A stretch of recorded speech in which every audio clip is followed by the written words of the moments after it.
Assalamualaikum warahmatullahi wabarakatuh. Perkenalkan semuanya, saya Alifa Nurul Fitriah dari Prodi Pendidikan Administrasi Perkantoran kelas B. Di sini saya akan mempresentasikan materi bahasa Indonesia tentang fungsi dan kedudukan dari bahasa Indonesia. Lanjut ke materi yang pertama, yaitu pokok bahasan materi. Yang pertama ada kedudukan bahasa Indonesia, yang kedua ada fungsi bahasa Indonesia. Materi yang pertama yaitu kedudukan bahasa Indonesia. Kedudukan dari segi bahasa nasional. Bahasa Indonesia sebagai lambang kebanggaan Indonesia. Itu yang dimaksudkan kalimat tersebut adalah bahasa Indonesia selaku lambang kebangsaan nasional memiliki nilai-nilai budaya luhur dan sosial. Nilai-nilai ini pula yang dijadikan cermin bangsa sehingga semestinya warga Indonesia bersedia menjunjung tinggi dan mempertahankannya. Poin kedua yaitu bahasa Indonesia sebagai lambang identitas nasional. Nah, menggunakan bahasa Indonesia baik dalam bentuk lisan maupun tulisan dapat dijadikan sebagai identitas, terutama Anda sedang berada di negara lain.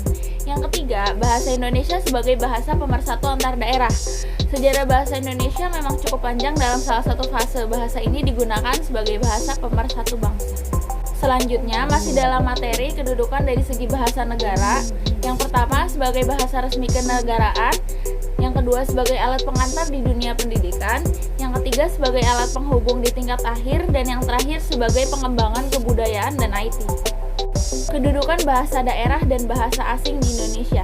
Bahasa daerah adalah suatu bahasa yang secara tradisional dituturkan di suatu wilayah yang secara numerik membentuk kelompok yang kecil dari populasi lainnya dan berbeda dari bahasa resmi dari negara tersebut. Sedangkan bahasa asing adalah bahasa negara lain yang tidak digunakan dalam interaksi sosial dalam suatu negara, tetapi hanya digunakan kepada warga negara lain. Untuk materi selanjutnya yaitu fungsi dari bahasa Indonesia. Fungsi bahasa Indonesia dari segi ekspresi, fungsi bahasa Indonesia dari segi komunikasi, fungsi bahasa Indonesia dari segi integrasi dan adaptasi, dan yang terakhir fungsi bahasa Indonesia dari segi kontrol sosial. Pertama, fungsi bahasa Indonesia dari segi ekspresi.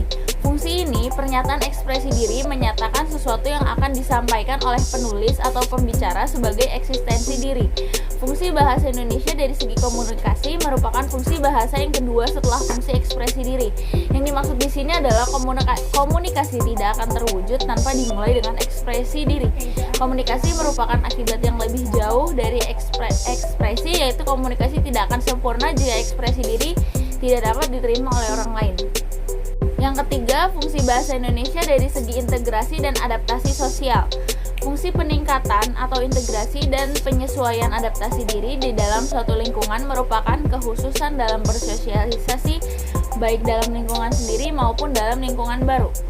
Hal itu menunjukkan bahwa bahasa yang digunakan sebagai sarana mampu menyatakan hidup bersama dalam suatu ikatan masyarakat. Selanjutnya, fungsi bahasa Indonesia dari segi kontrol sosial. Kontrol sosial sebagai fungsi bahasa bermaksud mempengaruhi perilaku dan tindakan orang dalam masyarakat sehingga seseorang itu terlibat dalam komunikasi dan dapat saling memahami. Perilaku dan tindakan itu berkembang ke arah positif dalam masyarakat.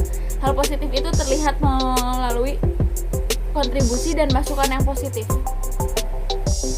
Cukup sekian presentasi yang dapat saya sampaikan. Kurang lebihnya mohon maaf. Semoga bermanfaat. Wassalamualaikum warahmatullahi wabarakatuh.